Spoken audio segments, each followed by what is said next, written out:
भक्ति आंदोलन। आज आपको दूंगा ड्रीम 11 खेलने के करोड़ों रीजंस।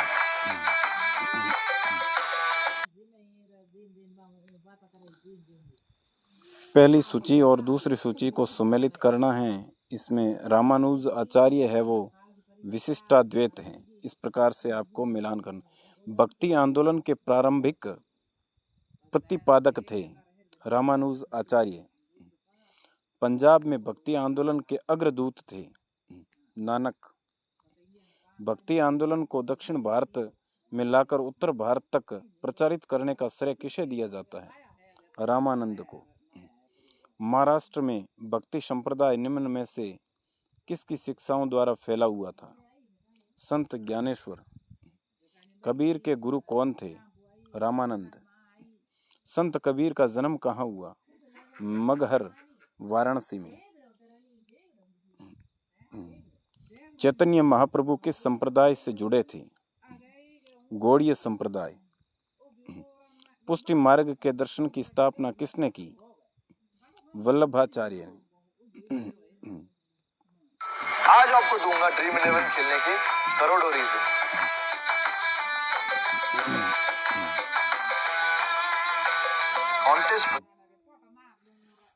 सेट नंबर दूसरा है 15वीं-16वीं सदी धार्मिक। अब आ गया सेट आपका दूसरा। किस संत ने ईश्वर को अपने पास अनुभव करने के लिए नृत्य एवं गीतों का माध्यम बनाया? चैतन्य महाप्रभु। अद्वैतवाद के सिद्धांत के प्रतिपादक थे शंकराचार्य।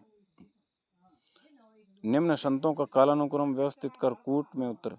कबीरा, नानक, चैतन्य, तुलसीदास, कूट। 1 2 3 4। गीत गोविंद के रचयिता थे। गीत गोविंद के रचयिता थे जयदेव। भक्ति आंदोलन के दौरान असम में किसने इस आंदोलन के प्रतिनिधित्व किया? शंकर देव। गुरु नानक का धर्म उपदेश था सिखों को लड़ाकू मानव बंधुत्व का।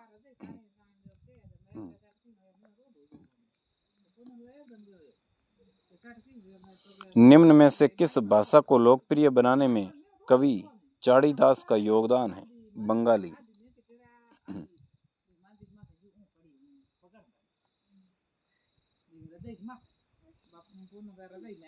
आज आपको दूंगा ड्रीम 11 खेलने के करोड़ों रीजंस।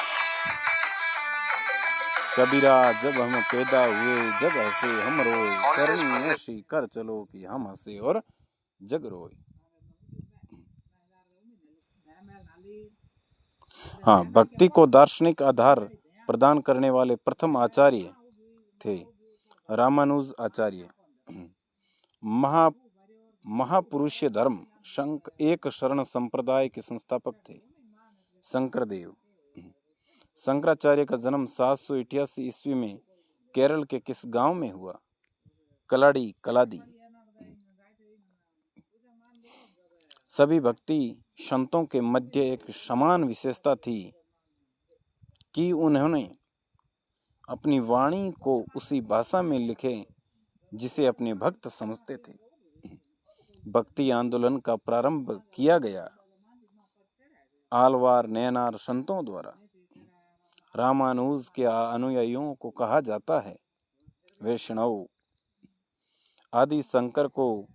आदि शंकर जो बाद में शंकराचार्य बने, उनका जन्म हुआ था केरल में। बीजक का रचयिता कौन है? कबीरा, जब हम पैदा हुए जग हंसे हम रोए, करनी ऐसी कर चलो कि हम हंसे और जग रोए। बीजक के रचयिता है वो कबीर हैं। भक्ति रस कवियत्री मीराबाई। भक्ति रस कवियत्री बाई मीराबाई थी एक राजपूत शासक की पत्नी।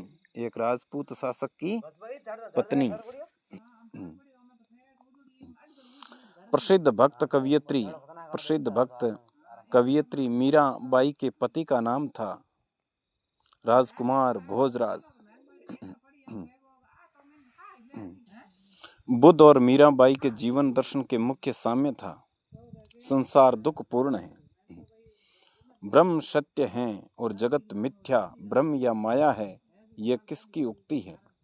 शंकराचार्य की।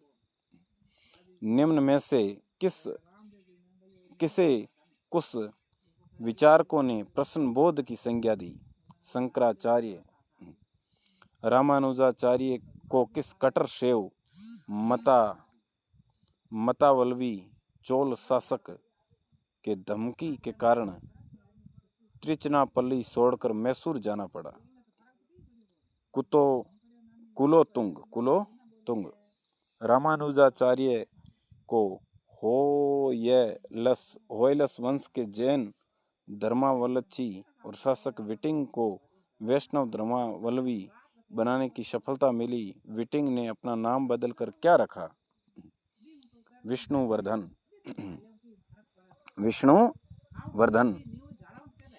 किसने भक्ति के क्षेत्र में शूद्रों को भगवत दर्शन व मोक्ष का अधिकार देकर इन्हें इस्लाम धर्म स्वीकार करने से रोका? रामानुजाचार्य। दक्षिण भारत का वह संत कौन था जिसने अपना अधिकांश जीवन उत्तर भारत में वृंदावन में बिताया? निम्बार्क आचार्य। महाराष्ट्र में विठोबा या विठल विष्णु का नाम प्रसिद्ध आंदोलन केंद्र था? पंढरपुर। किसने भगवत गीता पर भावार्थ दीपिका के नाम से एक वृहत टीका मराठी में ज्ञानेश्वरी के नाम से जाना जाता है? ज्ञानदेव। यदि संस्कृत देव भाषा है तो क्या मेरी मातृभाषा मराठी दस्यु भाषा की उक्ति किसकी है? एकनाथ की।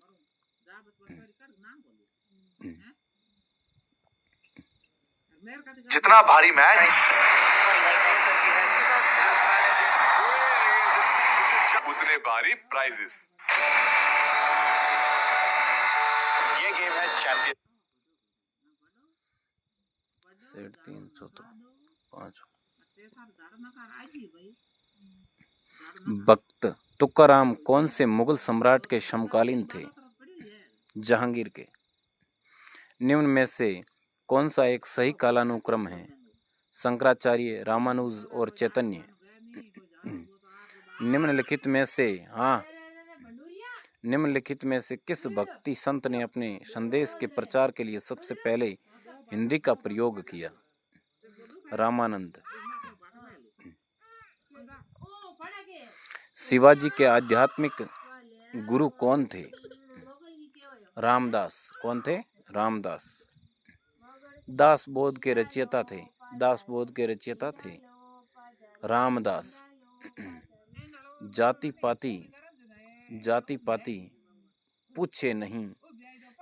पाति पूछे नहीं कोई, हरि का भजे सो हरि का होय। ये पंक्तियां किसकी है?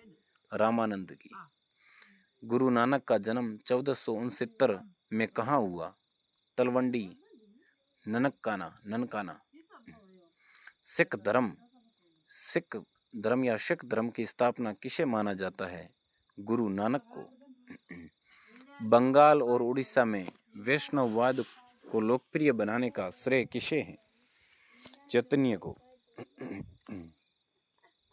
नए साल पर दैनिक भास्कर आपको देगा 2025 का इवेंट कैलेंडर, जिसमें आपको मिलेगी हर इवेंट से लेकर त्योहारों और नेशनल हॉलिडे की पूरी जानकारी। और ऐसे सारे इवेंट्स को आप शेयर भी।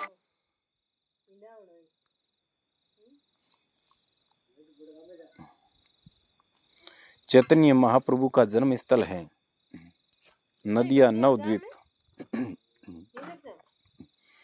उड़ीसा नरेश प्रताप रुद्र किस वैष्णव संत का शिष्य था? चैतन्य का। निम्न में से किसे गो राग प्रभु भी कहा जाता है? चैतन्य को। सूची 1 सूची 2 में हो गया। आलसियों का मूल मंत्र अजगर करे न चाकरी, पंछी करे न काम का रचयिता है मलुकदास। महात्मा गांधी के प्रिय भजन वैष्णव जन तो तेने कहिए जो पीर पराई जाने रे के रचयिता है नरसिंह मेहता के प्रसिद्ध संत थे। गुजरात के। कहाँ के थे? गुजरात के। नरसिंह मेहता के प्रसिद्ध जो संत हुआ करते थे वो है वो गुजरात के। मुगल शासक महमूद शाह मुगल शासक महमूद शाह रंगीला के संप्रदाय का अनुयायी था। शिव नारायण। असम का चैतन्य किसे कहा जाता है? शंकर देव को। निम्नलिखित में से कौन भक्ति आंदोलन का प्रस्तावक है? नागार्जुन। प्रश्न वो है कि भक्त तुकाराम कौन से मुगल सम्राट के समकालीन थे? भक्त जो तुकाराम है वो उस टाइम एक भक्त हुआ करते थे। तो एडो खयो मुगल सम्राट हो बी टाइम के हो साम्राज्य किंग हो मुगलंग हो, तो बी टाइम मुगल सम्राट खयो। बाबर था उस टाइम। कौन था? बाबर था, अकबर था, जहांगीर था या औरंगजेब? तो कौन है? जहांगीर था। कौन था? जहांगीर। ठीक है। अब आपका नेक्स्ट प्रश्न, निम्न में से कौन सा एक सही कालानुक्रम है? मतलब निम्न आमो खयो काल क्रम सही है। जैसे शंकराचार्य, रामानुज और चैतन्य, तो ये सही है। तो इसमें पहले कौन आया था? शंकराचार्य आया, फिर रामानुज और फिर चैतन्य। इस प्रकार से नेक्स्ट प्रश्न आपका देखो, निम्न में से किस भक्ति संत ने अपने संदेश के प्रचार के लिए सबसे पहले हिंदी का प्रयोग किया? भक्ति आंदोलन है बिंग में सब पहलो जो संत है वो खयो है जन हिंदी भाषा को प्रयोग किया। ठीक है। तो रामानंद। कौन थे? रामानंद।